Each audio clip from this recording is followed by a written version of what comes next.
Salam untuk kita semuanya, berjumpa lagi dengan saya di channel Aritela Tutorial, tempat kita untuk berbagi informasi seputar informasi pendidikan dan informasi guru, serta informasi honorer dan informasi lain yang ada hubungannya dengan dunia pendidikan dan guru dan dunia honorer atau informasi yang relevan.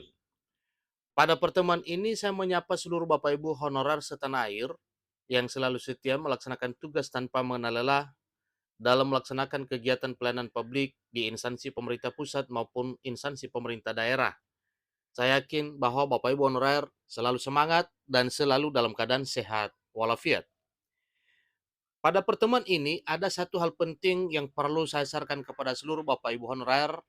Ini terkait dengan raker dengan Menteri Anas selaku Menpan RB, disampaikan bahwa Komite 1 DPD komitmen memperjuangkan honorer diangkat menjadi P3K. Nah, ini informasinya Bapak Ibu, informasi yang dimuat oleh JPNN. Nah, Bapak Ibu, terkait dengan informasi ini tentunya ini adalah satu hal yang menggembirakan Bapak Ibu honorer karena memang benar-benar diperjuangkan. Di sini sampaikan Komite 1 DPD komitmen memperjuangkan honorer diangkat menjadi P3K. Mari kita simak informasinya, dan bagi Bapak Ibu yang sedang menonton, demikian dengan Bapak Ibu yang mungkin baru menemukan informasi melalui channel ini. Dukung channel ini dengan cara like dan subscribe, share, dan komen, serta nyalakan tombol notifikasinya supaya semua informasi yang disalurkan melalui channel ini selalu update di layar Bapak Ibu. Tanpa basa-basi lagi, langsung pada informasinya.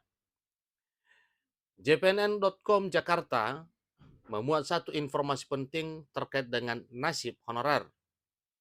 Komite 1 DPD menggelar rapat kerja dengan Menteri Pendayagunaan Aparatur Negara dan Reformasi Birokrasi Menpan RB Abdullah Azwar Anas di gedung DPD RI Kompleks Parlemen Senayan Jakarta pada Selasa 14 November beberapa waktu yang lalu. Raker itu membahas persoalan calon pegawai negeri sipil atau CPNS, kemudian tenaga honorer, hingga pegawai pemerintah dengan perjanjian kerja atau P3K.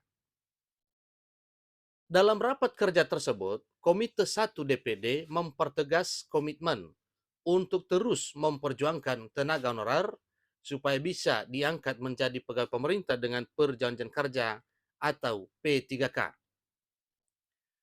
Kami tetap mendukung dan memperjuangkan nasib tenaga honorer. Ini menjadi aspirasi dari masyarakat daerah yang kami wakili. Ini kata Ketua Komite 1 DPD RI Fahrul Razi dalam keterangan yang diterima di Jakarta pada hari Selasa 14 November beberapa hari yang lalu. Meski menyayangkan tidak dilibatkannya DPD RI dalam penyusunan revisi Undang-Undang ASN yang baru, Fahrul menyebut bahwa Komite 1 DPD tetap serius dalam mencari solusi memperjuangkan nasib tenaga honorer di daerah.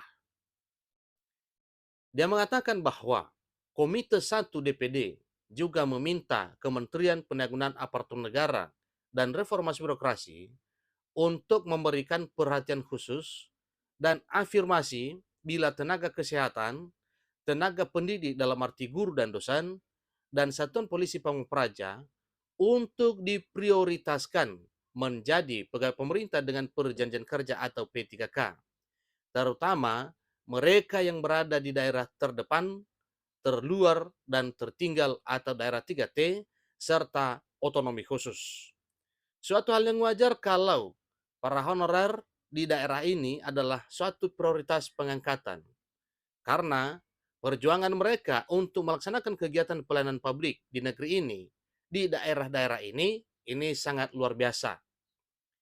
Komite 1 mendukung Kementerian Pendayagunaan Aparatur Negara dan Reformasi Birokrasi dalam mewujudkan SDM aparatur sipil negara yang kompetitif, menciptakan birokrasi profesional, serta melayani menuju Indonesia Emas 2045.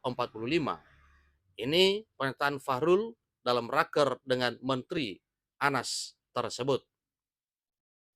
Wakil Ketua Komite 1 DPD Philip Wamafma mengatakan bahwa Rapat dengan Menteri Anas sangat penting dalam rangka memperjuangkan nasib para tenaga honorer ini. Dia menuturkan, penerimaan calon aparatur sipil negara atau CASN nasional pada 16 sampai 30 September 2023 terdiri dari 78.862 formasi aparatur sipil negara, pemerintah pusat, dan 493.634 formasi aparatur sipil negara pemerintah daerah. Kami berharap bahwa seleksi atau rekrutmen calon pegawai negeri sipil dan pegawai pemerintah dengan perjanjian kerja ini berdasarkan hasil dan penilaian yang objektif dalam rangka mewujudkan reformasi birokrasi dan aparatur sipil negara yang profesional, ini kata Philip saat membuka rapat. Menteri Anas menyatakan bahwa reformasi birokrasi saat ini terus berjalan sesuai arahan Presiden. Dia pun mengapresiasi dorongan DPD di daerah agar reformasi menjadi terukur.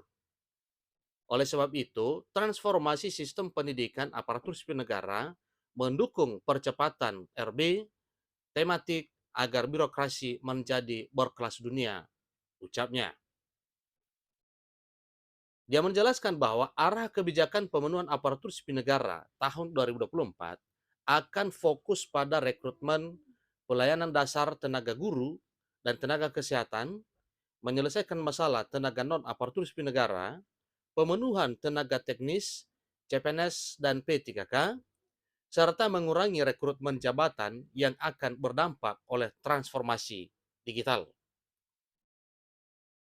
Sesuai dengan rekomendasi DPD dan DPR, kami akan memenuhi X, THK2 atau tenaga honorer kategori 2 dan non-ASN sebesar 80% dan pelamar baru sebanyak 20% dengan seleksi CAT, pungkas Menteri Anas. Itulah informasi Bapak Ibu yang telah dimuat oleh JPNN terkait dengan bagaimana harapan para honorer dan perjuangan DPD dan DPR demi nasib honorer ini. Sebagaimana tadi telah disampaikan bahwa DPD dalam hal ini, Dewan Perwakilan Daerah, tetap komit untuk memperjuangkan nasib tenaga honorer agar bisa diangkat menjadi aparatur sipil negara, baik CPNS maupun P3K. Itulah informasinya dan semoga apa yang diperjuangkan oleh DPD, Komite 1 DPD, dan DPR RI, semoga ini menjadi bagian Bapak Ibu honorer, segera diangkat menjadi ASN P3K di tahun 2023 tahun ini, juga di tahun 2024 tahun depan. Demikian informasinya, sampai ketemu pada informasi berikutnya. Terima kasih.